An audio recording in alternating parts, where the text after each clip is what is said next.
বন্ধুরা, আমি আজকে পুর ভরা পটলের মালাইকারি করব। তার জন্য হচ্ছে পটলগুলোকে ছাড়িয়ে ভালো করে আগে ভেজে নিয়েছি। ভেজে তারপরে দানাটাকে বের করে আর ওই চিংড়ি মাছ দিয়ে নেড়ে নিয়েছি ভালো করে।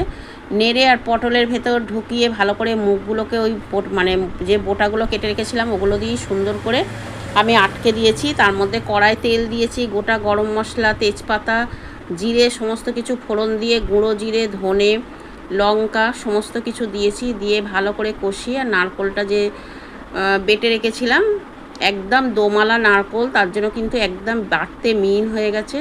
আর আমি তাই জন্য দুধটা আর বের করিনি, ওইভাবেই দিয়েছি। দিয়ে ভালো করে নারকোলটা কষিয়ে জল দিয়ে পটলগুলো দিয়েছি। গা মাখা মাখা হয়েছে, ঘি আর গরম মশলা দিয়ে নামিয়ে নিয়েছি। খেতে কিন্তু ভীষণ সুন্দর হয়েছে।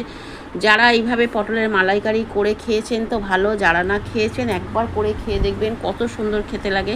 ওটা দিয়েই আর ভাত খাওয়া হয়ে যাবে। আমি তো ভীষণ ভালো খেয়েছি, তাই ভাবলাম আপনাদের সাথে একটু শেয়ার করি। তো আমার এই ভিডিওটা কেমন লাগলো কমেন্টে জানাবেন, আর অবশ্যই আপনারা একবার করে খেয়ে দেখবেন। সবাইকে টাটা।